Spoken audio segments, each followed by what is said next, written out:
now my pleasure to introduce Dr. Jennifer, and your last name, Gkourlias. Gkourlias, who is the principal of Young Women's College Preparatory Charter School. Dr. Gkourlias completed her doctoral studies at the University of Rochester, where she studied educational leadership with a concentration in program evaluation. She is currently an adjunct professor at Nazareth College in the History and Inclusive Adolescent Education programs. Jennifer is a Rochester native and a teacher of English for speakers of other languages and social studies.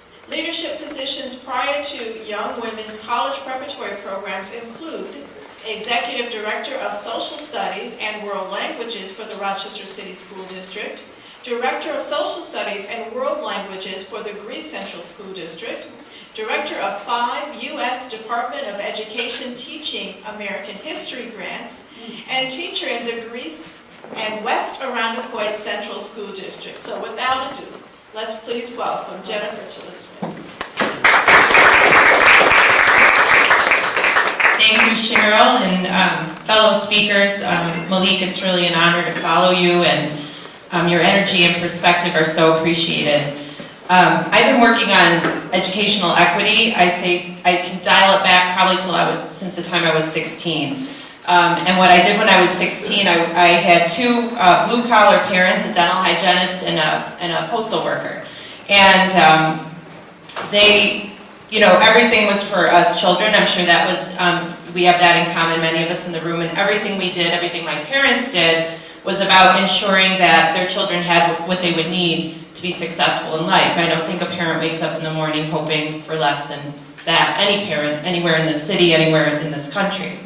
But when I was 16, I was in National Honor Society, and a couple of us kids decided our project would be a tutoring program.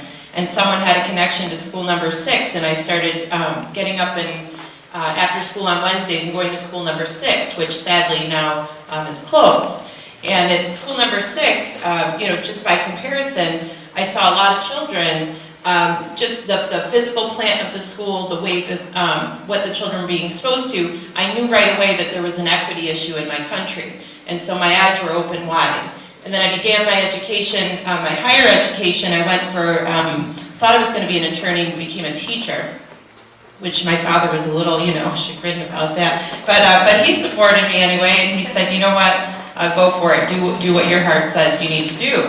And I knew I wanted to be an educational reformer. I didn't know exactly what that meant. There aren't people hanging signs out saying, hey, I'm an educational reformer, follow me. But I knew that's what I wanted to do. I always knew that. So I've been very blessed in this city to work both in the suburban and the urban settings, and to look at equity and hit equity head on.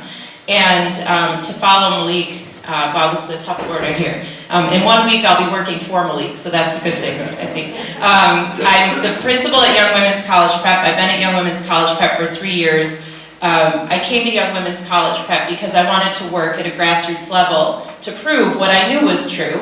I knew was true when I was working in the Rochester City School District, still believe it's true, and still know we can do. That we can right the ship, that we can turn it and steer its course, and fight the inequity, and ensure that every kid in this city, every kid in this country has a fair shot at going to college and getting a college degree. And I believe the Common Core standards are a huge step in the right direction. To me, as a history educator, they're a huge relief. Finally, nonfiction matters. Knowing who we are, not that it never did, but it's in writing now. And that we can't ignore the sciences, the social sciences, the factual knowledge, the pursuit of information for young children is so real. And I tell a few personal stories. I have a 5-year-old, a 7-year-old, and a 10-year-old. And the most dog-eared book in my home is this book about sharks. Sharks, But it's nonfiction. But when you look at the shelves in the home, how many books are fiction books, and Dr. Seuss books and these types of books? But they really want to know is about nonfiction. They want to know about the world. Children are naturally curious. All children are naturally curious. A little bit about charter schools in the Common Core. There's a lot of mythology about charter schools. There's a lot of controversy, just as there is about the Common Core, as there is about charter schools. So, Anna Maria, thank you. You have some plants out there for me? You have some presents? So, and this is funny too. Mike Dowdy and I went to college together. We didn't know that till this morning. But he stole my idea of the cards out in the audience. I said, what are you doing with those envelopes? He said, well, do you want me to take those back? I said, well, that's what I was going to do. I was going to have these cards in the audience. So we both went to Geneseo State, and we both, I guess, had similar pedagogical backgrounds. So out there in the audience, charter accountability, who has that one? I do. Okay, please pose. Are charter schools required to teach to the Common Core standards? Yes, we are. So there's a mythology that charter schools are not public schools. Charter schools somehow have this advantage over public schools. I'm not here to talk about that per se, but I do want to say that yes, all charter schools are public schools. We are given license to operate by the state of New York, either the State University of New York or the Board of Regents. There are two in New York State, and again, it is a state decision how charters will or shall operate. That is not dictated by the federal, but by the state policy. So New York State, a charter applies. You write a charter, and the state can grant the charter. And you have a 5-year operational opportunity to operate. But the state can also renew for either 5 or 3-year increments, depending on the performance of the charter. The standards that are used to evaluate the charter are the same standards that are used to evaluate the public schools, only the standards and the stakes are much, much higher. Because if the charter school cannot meet the state standards in a timely manner, less than 5 years really, you will not be renewed as a charter, and the school will not be given license to continue to operate or be permitted by law to operate. So charter schools are under intense and urgent pressure to meet the standards, to implement, to innovate. The advantage then, why the charter? To provide an innovation zone. Anyone in business knows, we need innovation zones. We need incubators. We need places where the naysayers can actually be shown that actually it is not synonymous that just because you're an urban kid you can't be high achieving. I was interviewing a gentleman yesterday who's pursuing being a math teacher, and he said, I believe that black, high achieving, college bound can be all in the same sentence, and in fact that needs to be synonymous, and that so many times our children are told because of your race or your ethnicity or your linguistic or your income level, you're not going to be something. And so we have to erase that. I believe with the charter school, we're able to prove that just because you live in the city of Rochester, just because you have XYZ statistical tag after your name, does not have to be synonymous with low achievement. At Young Women's College Prep, we open the doors. We have an 88% poverty rate. It's actually slightly higher than the Rochester City School District. When you map the girls' addresses, and we have girls, 225 girls in grades 7, 8, and 9, they actually, on a map, will form the crescent, the poverty crescent.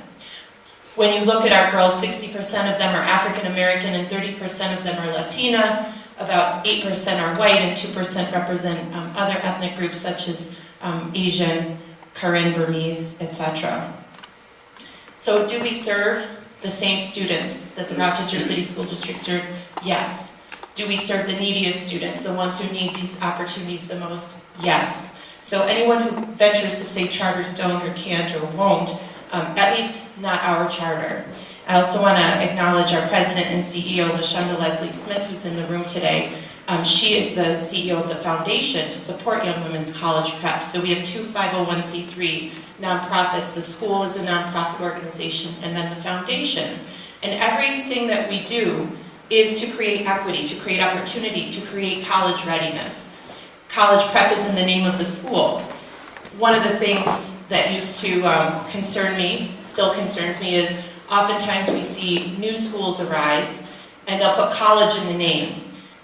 If what's in the name and the sign hanging outside of the school is not equating or signaling what is going on inside the school, just calling a school college prep, but giving students low rigor work, that's malpractice. That would cause a physician to lose one's license if you cannot cure the disease that your license is giving you to cure. So one of the things we need to be very, very cautious about is that sort of malpractice. And I think the Common Core standards have helped us to say this is what we mean by rigor. We used to say rigor was important 10 years ago. The Common Core standards have defined rigor. And Michael's slide with the complexity of text, very helpful in understanding this is what we mean. In 9th grade right now at our school, girls are reading the Scarlet Letter. And some advised our 9th grade English teacher, he was perhaps being too ambitious with this text, written at a 1400 lexile, those lexile, written really high lexile level. And he said, I'm going to do it anyway. And even I was scared. I was like, really? And he was like, yeah, this heroine, this Hester, these girls need to know about her. Okay? She's got something to share, right, with the rest of society. And so yesterday, in visiting his class, students were impassioned about the archetypal character of Hester Prynne. The jilted husband, the impure woman, the evil child Pearl, the cheater, you know, and into it, because it's even better than a Real World episode, that book. It's way more interesting. And so, we can do this. I see it happening every day. Young Women's proves that just, because you live in the city of Rochester does not have to mean that you get a lower standard education. In fact, we're proving that right now. Who has the rigor? Rigor question. Yes. Well, it says, in what ways have the Common Core learning standards impacted classroom instruction in your observation? Rigor. So in what ways? So the Scarlet Letter, that's one example. Someone asked a great question about cultural responsiveness. Mike did a great job of explaining these standards do not tell us what to teach. And in many ways, not even how. But they tell us what the rigor is with which we should be achieving. And so what I have observed is that the standards have forced us to push through the doubt, push through the negativity, and to try.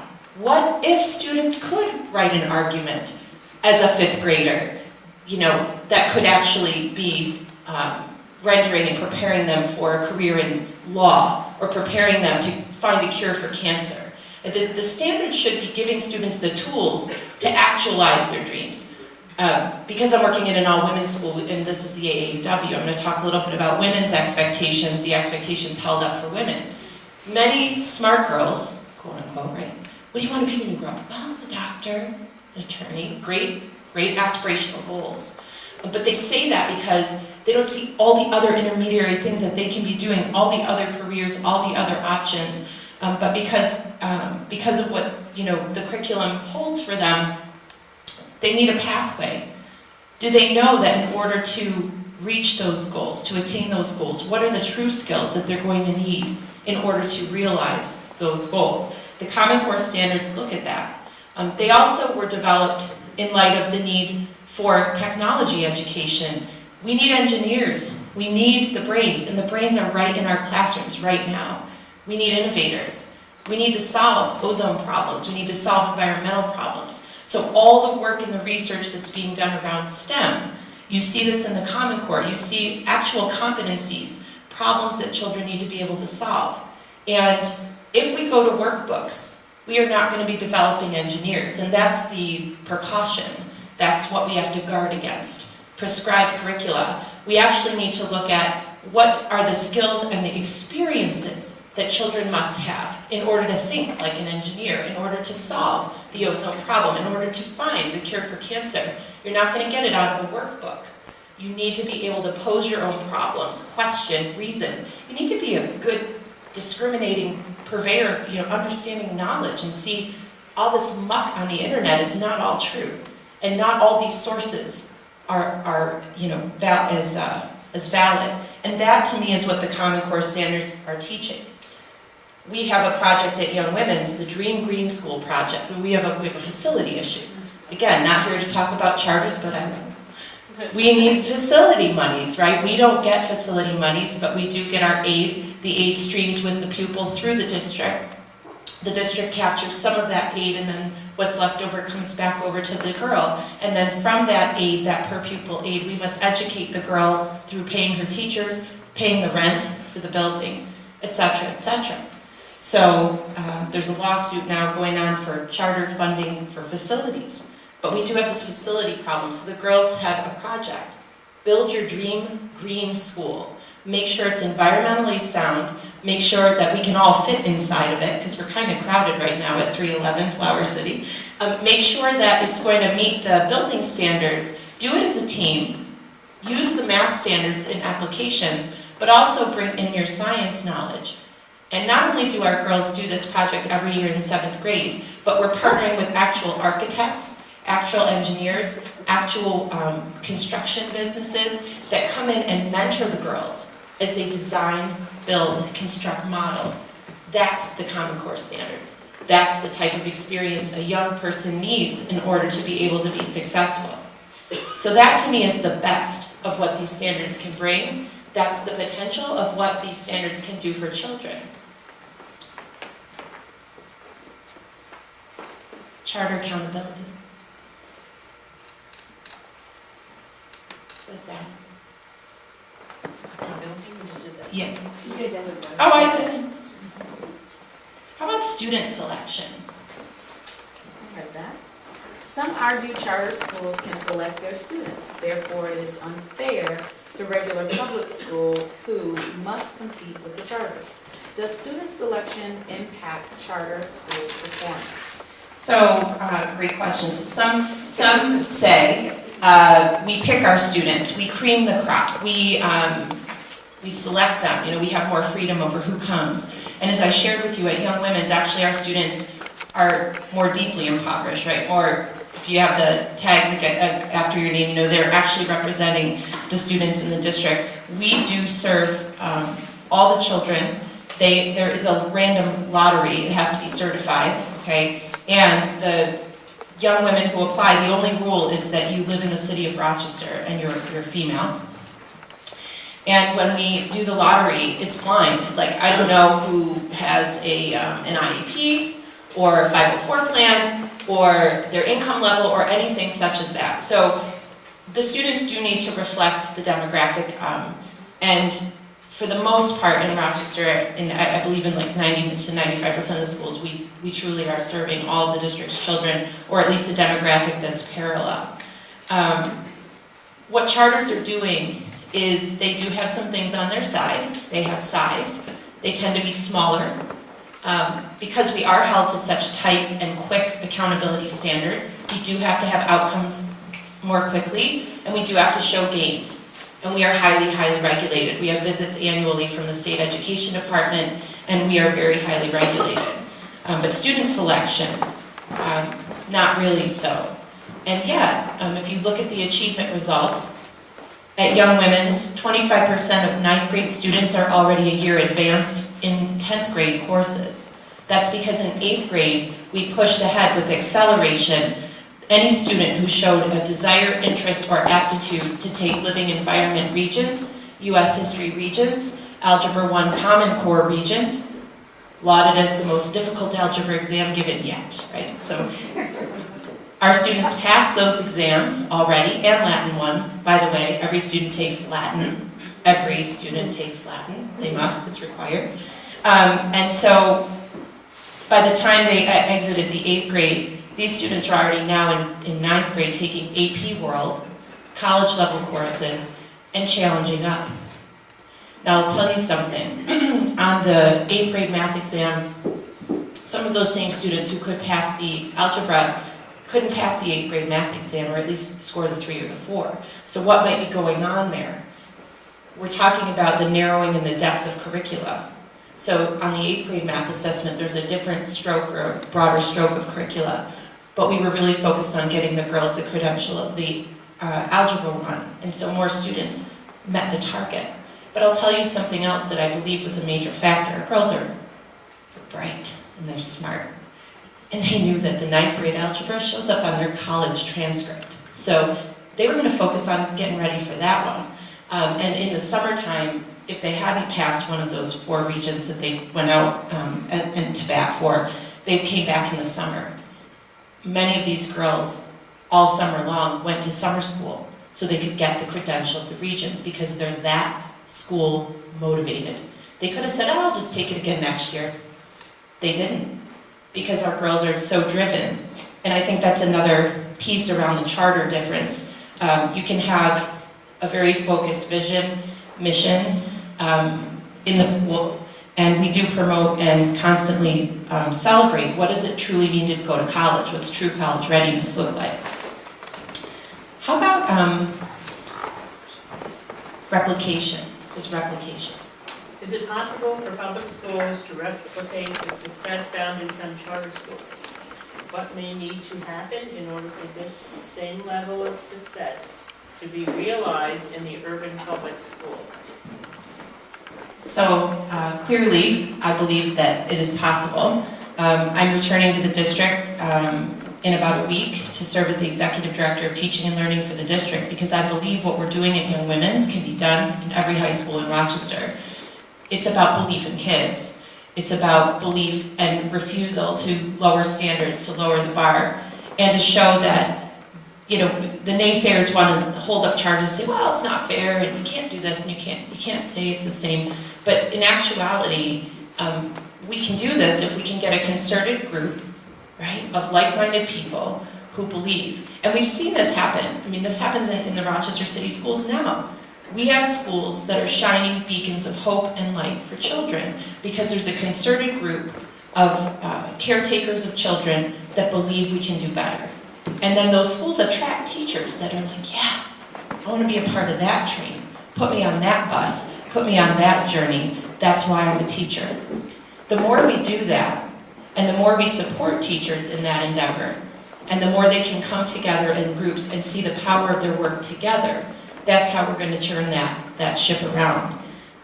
And some might say, well, you know, charters don't have unions, and you have the union monster and all this stuff. It's true, charters don't have unions, although, little known secret, charter teachers can unionize. I don't think that many, and I'm only speaking for those who I've talked to, but I think that the teachers are in the charter because they have a common belief. This also happened yesterday. In the interview, we were interviewing for a math position, and 2 teachers were on the interview panel, and the candidate asked the teachers in our school, you know, well, what's it really like to work here? I mean, I know charters can be difficult environments, and the 2 teachers said, well, we help each other here. We support each other. We work together. We love working here. We have fun together. So that is something that I think teachers who are, I heard you were at Wilson. Did you teach Malik, you said? You said you got in, quote, trouble, right? For rigor? For rigor? Oh, yeah. Yeah, so it's cool to be smart at Young Women's, right? It's cool to be a great teacher. No teacher should have to be ostracized or bullied in the copy room because he or she chooses to push through, do different, do more, do better for kids. We need climates like that. That's where the change is going to come. And many teachers are attracted to charters because of that, but a challenge for charters, a really true challenge. We tend to attract the novice teacher, the newest teacher, and that is a challenge. Teacher turnover is a challenge because our teachers are amazing. Some of the teachers that have taught at Young Women's are now teaching in Brighton, Fairport, Mount Morris. They're being snapped up because they have something to offer, because they've proven through their work that they can be effective with the students who have proven the least or the most challenging to affect. And if you can do that as a teacher, every district is going to want you, right? Every district's going to try to recruit you because you're the best of the best, the cream of the crop. So we as charter school leaders have challenges to attract the teacher and to retain the teachers. And it's the same for the public urban schools. Teacher turnover rates in urban public schools, all public schools, are extremely high. This work is extremely difficult. And for those of you who here in the room was a teacher, you're great, yeah, like all right, of course you were. And because of this, you know, we know the stress that these brand new first year teachers today, right now, are being placed on. I don't know if I could have emotionally withstood because the work is so difficult. So we need to encourage, incentivize, reward teachers who are willing to, you know, forego the opportunity to teach in a, you know, Because really, let's face it, if the advantage of economy is on the side of the teacher, you know, you can be kind of an average teacher and still get good results because your kids are coming in already reading on grade level or above. Their parents are already putting them in these summer programs to circumvent learning loss. So if you're a teacher who is being evaluated, and Malik mentioned the APPR, if you are a teacher who is being evaluated by scores, and you have the disadvantage perhaps of poverty, that's making it very difficult for you to, you know, close achievement gaps of maybe 5 years or more in your students. And you're trying to earn a living for your family, and you're worried about your job getting renewed. You know, many teachers are saying, I don't know if I can stay in the urban setting and survive as a teacher. We need to right that wrong. So that's a danger of only using scores. It's not the standards. It's not the standards. They're not the problem, in my opinion. It's the use of scores solely to hire and fire or teacher and open and close schools. You're breaking down community every time you close a school.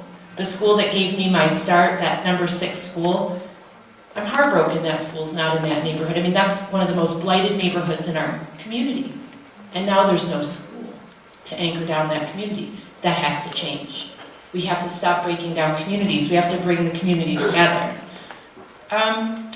With time running down, I'm just going to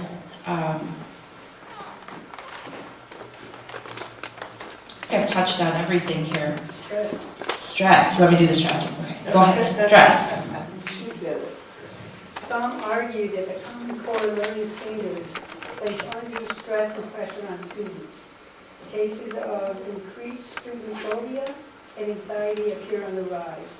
What have your observations been, and what do you are the solutions? So stress, school phobia, anxiety, are these conditions on the rise in our schools? Yes.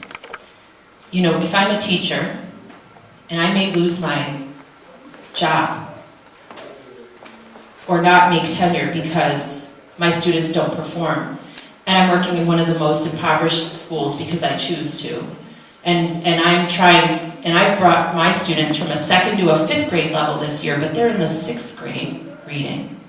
And they need to reach up to an 8th grade level to be considered a 3 or a 4 on the 6th grade test. You know, what stress am I under, the teacher?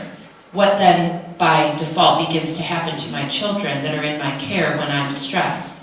I mean, think about a stressed mother, stressed father, the stresses of poverty, not knowing where your next meal is coming from. Our children in the urban setting are incredibly stressed.